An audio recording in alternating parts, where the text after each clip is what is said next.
He is Robin Leech. He is Jada Marcken. This is Car Keys. It is indeed, and I am in the south coast of Massachusetts as I do this particular show whenever you hear it. And it is a place where I sometimes see interesting vehicles driving around that I don't normally see in our broadcast area. And I told my co-host Jay, who's listening, that I saw it yesterday, and it was parked right below the house that I'm in, a Mercedes-Benz Unimog, bright emerald green, and it's the biggest thing that was in the parking lot at the place where it was parked. And I was trying to think about how that kind of vehicle, and I don't know how many listeners know about what a Unimog is, but it's a great big off-road, very off-road worthy vehicle that probably could have military applications if it was in a different guise than what I saw. What? That's where it began its life. And it makes a Hummer look like a Tonka Toys. That's correct. It makes a Hummer look like a Tonka toy. Anyways, I've never seen one here until yesterday, a couple of days ago. And that joins the Broncos, the Jeeps, and that kind of thing that goes around an area where there are beaches where theoretically you can go beaching with these vehicles. I'm not sure whether Unimog was going off the road. It looked so clean. It looked like it was brand new right off a showroom floor. But they are an amazing vehicle. Not many of them are probably on the roads in our country, although maybe there are somewhere else. But that's how we'll start the show. Jay, why don't you go in and bring up some things you'd like to bring up? Well, I saw right here in the northwest corner, I saw a pink 55 Ford Thunderbird yesterday, which I thought was pretty interesting. And at the same gas station at the same time, there was also a Triumph TR6, locally owned, and a late 60s Jaguar E-Type. So, life in the northwest corner, weekends in the northwest corner are kind of pretty fancy too, I guess. Yeah, they are. That's true. A lot of was there any racing that went on at Lime Rock this weekend or not? Actually, yes, it was. It was a Lime Rock Drivers Club race weekend. Weekend, Friday, Saturday, and a BMW Club event with that. So not a big. It was not a big Lime Rock event, and that was certainly not what drew these particular cars I saw. In the area. Can I just say that compared to the whatever Robin was talking about, these little sports cars are really little. Like they are really little. Speaking of Tonka toys, I'm going to go with Matchbox. And I'm opening the door wide open here for Robin to jump in, but the size of cars has grown, crazily over the last few decades. I mean, I was at Lime Rock Saturday, and there was a Oldsmobile Vista Cruiser. It was a 1970 model, and I know the car well because there was one in my family when I was a kid, and it was a 1972. So I walked to this young kid who owned the car, and he said, yeah, it's 1970. And I remember that car being huge. I remember us piling up like a dozen kids in the car. And when you look at it now, I mean, it's a big car, but it's not all that big, and it's certainly not as heavy as modern cars.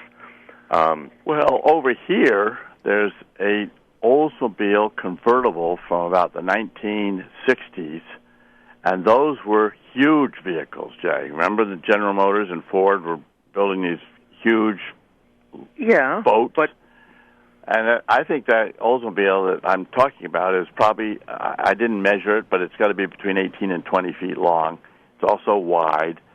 And so as Jill was just mentioning about how cars have grown a lot and the older sports cars are small, like the my RX-7, for example, and the early Miatas.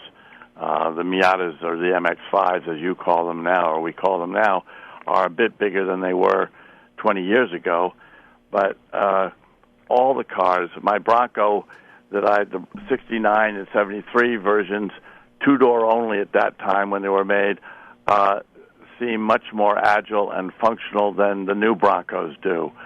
Maybe the two-door Broncos that are out now are similar, more similar in size to the original ones, but the four doors and the Raptors, as they're calling a version of the Bronco, are wider and just bulkier, which to me make them less agile off-road than they might well be adapted to desert running and or the highways that we drive them mostly around these days. So, and cars have been getting bigger all the time. They still get bigger. The old my A8 Audi, which is a 2000, I think is about the equivalent to the current A4 sized Audi that's out today. And the A4 Audi sedan is this, I guess, is there an A3, Jay? I'm not sure, but the A4 is an A3, supposed to be about the smallest version of the sedan versions of the Audis that are on the road today. But it looks side by side to my A8, which is where they both are at the moment. It's the equivalent to my A8 in size of the vehicle, and the new A8s are if not a foot and a half longer, a foot longer than mine were, and they all come in A8L, which is the long version range now. You can't get a non-long size of that, and the car industry in general has been doing that to cars for decades.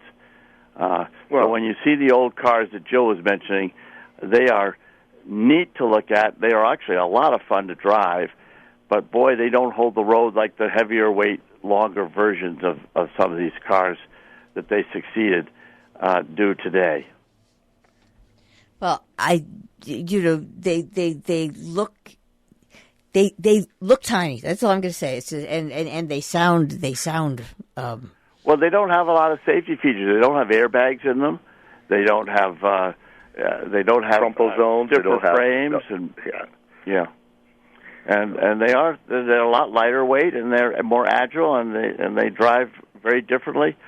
Sometimes they're not as safe. Sometimes they're safer. So, Robin, but they sure are fun to have. Robin, you traveled to Westport. I'm presuming did you take the opportunity to go through Great Barrington? I did. You mean was a roundabout? How's the roundabout report? I went up to look at this roundabout. Let's talk about that roundabout for a minute. Jay, you're very familiar with. We talked about it a little bit on a recent show about the roundabouts in Europe. Which how similar is the roundabout that's still not quite completed in Great Barrington to what you're seeing in Europe? It's still not quite completed, and I'm hopeful that it will be absolutely great and function as intended. It is. I think it's well designed. It's hard to really see, as they haven't. There's one more layer of asphalt to go in, and then signage and line markings have to be added. So it'll be interesting to see how it ends up. But I think it's just great. I think it's exactly what was needed. It's probably slightly larger in diameter than typical European roundabouts would be for that size intersection or that amount of traffic, or the size of these roads, which are there's only 3 roads, right? That intersect there, and one 41, of them that goes 7 and 23, 41. Well, right? it's one road and the second one that comes into it, but so there's 3 in points or out points, if you will, around the block, right? Am I correct? Yeah. Can't see a fourth one. As you know, the tractor trailers have to be able to navigate them. Well, and I was going to say that is the big their trailers across the center lines of these roundabouts. That is the big difference with European traffic and our traffic. Not only the size of cars, but the size of tractor trailers, which are a lot more nimble in Europe and a lot longer here. So the way these roundabouts are designed is you have the asphalt that goes around, but then there's a smooth curb, if you will, and then an inner circle that's usually cobblestone in Europe, and here it's some kind of different. It's not asphalt. I think it's stones or cement blocks. Anyway, the pavers. The pavers. Thank you very much. I think they're cement pavers. I'm not 100% sure, but they're slightly higher, and tractor trailers can just roll over them. Or if in your car and you're trying to do like doing what you do on a racetrack and jump the curbs, you can do that too. But it really isn't recommended, nor is it intended to. Those curbs are not intended to be used that way. How do you consider this one to compare to the Goshen Roundabout, which has been around for years and works very successfully? And I note in the wintertime, they take down what I call, I guess, are portable arrows that are sitting there in the inner circle of the roundabout so that they can plow them better and probably people can cut the corners a little bit better. But they have the arrows up on there. I think they're on concrete pedestals or something which they can move. I think the Great Barrington traffic circle is more like the Europeans. So it's elevated in the center, and you kind of want that visual block, if you will, in the center. I mean, when you're getting to the traffic circle, what you want to be looking at is, and I hate to say this, you're going, because we drive on the right side of the road, all these traffic circles obviously are going counterclockwise, right? So as you're getting to the traffic circle, the trick is to be looking to your left to see what oncoming traffic is. And if people are being civil and mindful of other drivers on the road, what the idea is, you put your signal on when you exit the traffic circle. So you're in the circle, and if you're looking to the road that is on your left, you want to know that if a car is coming around the traffic circle, is it going to get out of the traffic circle right where you are, or is it going to, or is it going to go past you, and therefore you have to yield. So there's a little of there's a lot of civility involved in navigating these traffic circles, and it'll take time for people to get used to them. But I was surprised yesterday. Traffic was not very heavy in Great Barrington. I was there yesterday afternoon, but it flowed well. I think it's great. I think it's exactly what they needed. I think the biggest confusion that I have seen at the American roundabouts, especially when they've been new, and the Great Barrington one is brand new, is the somewhat confused situation about when is the person entering that it looks like it's ahead of you as you're coming in, meant to yield to you as you're going around it, versus you yield to the traffic coming in and letting them in. I recall... It works in Europe very well, right? It works in Europe now, but I remember vividly, 20, 30 years ago when traffic circles were new, some traffic circles you had to yield going in, and others you had the right-of-way going in. That was a mess. And they've standardized the design over time so that, all traffic circles are pretty similar, and the traffic rules are the same. So you want consistency in the design of them and the build. I think the one in Great Barrington is looking to be a model of what we should be getting in the future.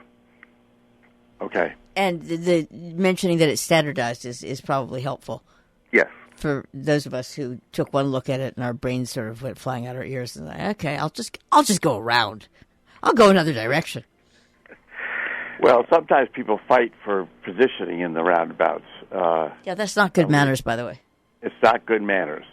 And aren't some roundabouts also 2 lanes, so that you have an outer lane that goes around and an inner lane? And you have to, and this is where they get more complex, is when you have, first of all, 2-lane roads or 2 lanes of traffic in each direction in the roads, or some of the roads leading to the traffic circle have 2 lanes. 2 lanes. Which is the case in Great Barrington if you're coming from Main Street. So if you're going south on Route 7, you are coming, at least it used to be a 2-lane. You had a right lane at the light that would go, and a straightaway lane. And a straightaway lane. It'll be interesting to see.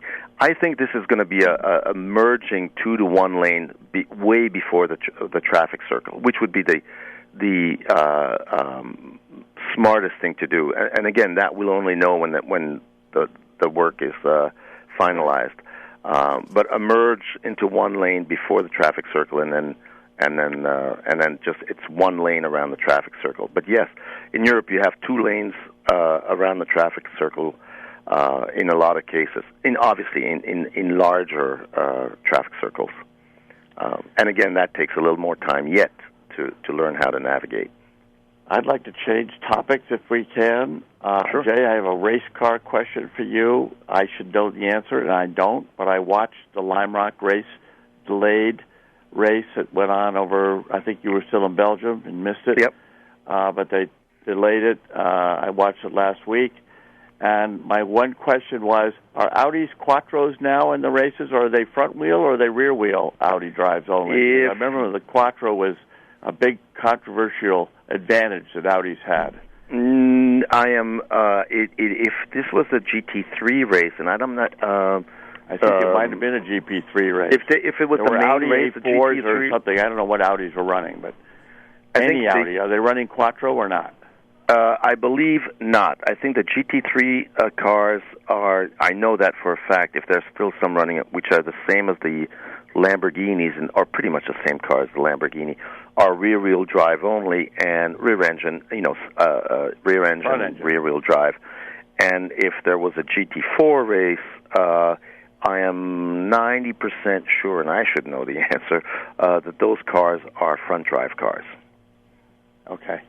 So they don't permit the Quattro drivetrain in the race. I don't know that they don't permit, but it might just be that you're not necessarily gaining anything with an all-wheel drive car on the track. Well, we don't have call-ins, so we can't have listeners correct us if we're incorrect. Thank you for your thoughts. We can ask people. Yeah. You might not need call-in. You might not want to be interrupted. I'd like to make a gas note. I forgot on a recent show to talk about gas prices because they came way down in our northwest corner. And then we start going back up? They were so low. They were down to $4.14.9 a gallon, and they jumped like 20 cents or more a gallon recently, a few days ago. Right, and yet they remained at certain pumps in Torrington still at $4.14.9. And the supplier of the stations that I see where they jumped own all the stations that I saw the jumps on. And I was very curious. I thought oil had gone up.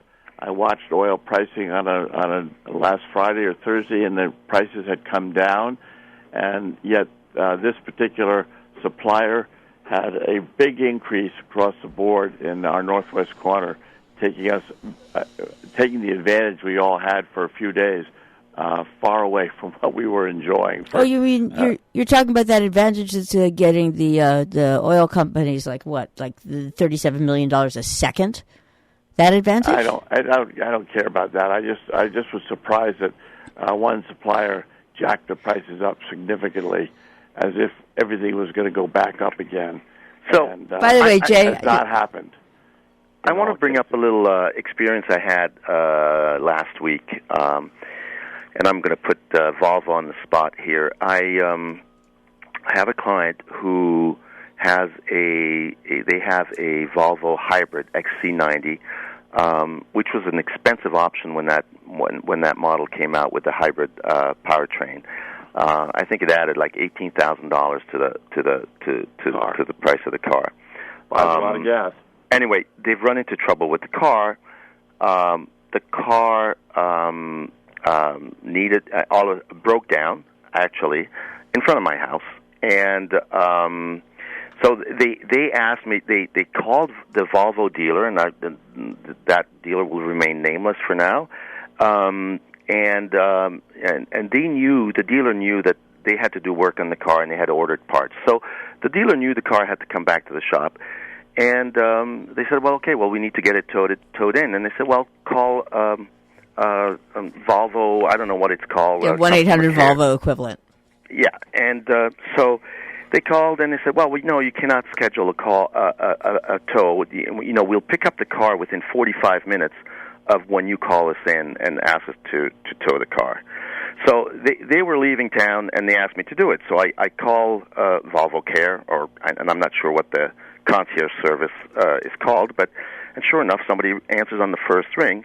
But it took 4 hours to have the car picked up, and it was, and logically, it was picked up by a fairly local towing company, and I don't hold a towing company responsible for this, but it was, in my mind, piss-poor service.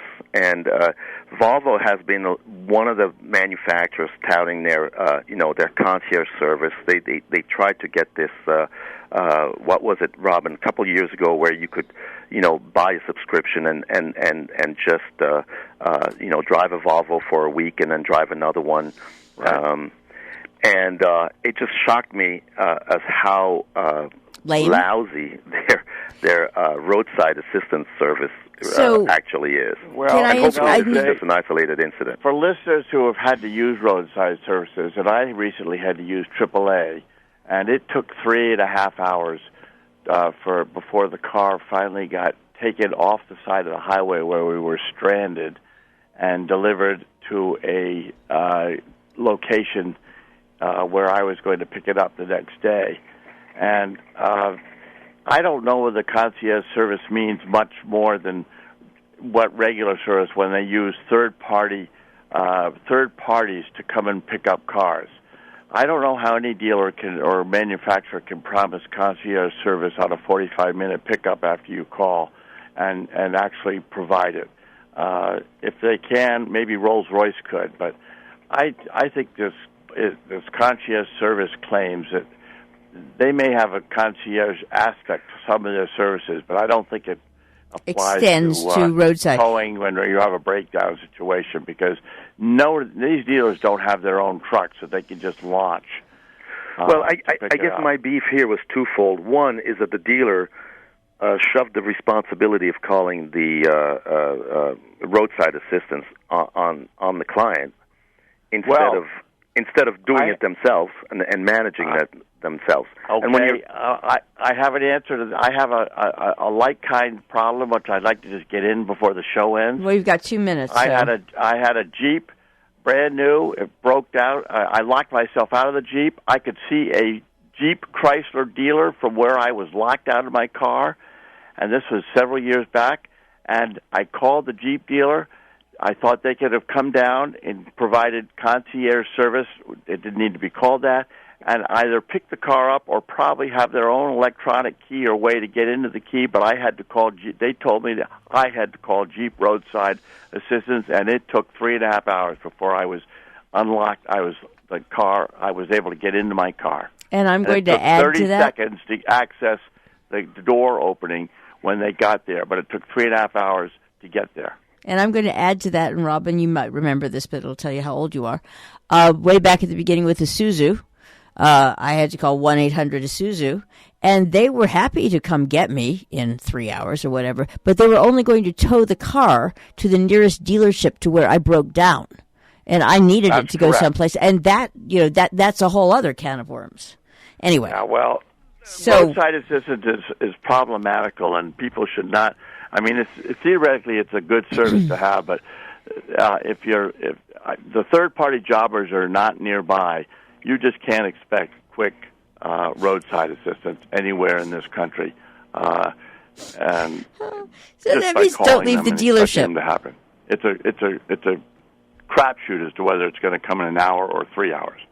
So pack a lunch and a bottle of water wherever you go. That's my tip. Okay, safety tip time? Nope, you're out of time. He is Robin Leech. He is Jada Marcken. This is Car Keys.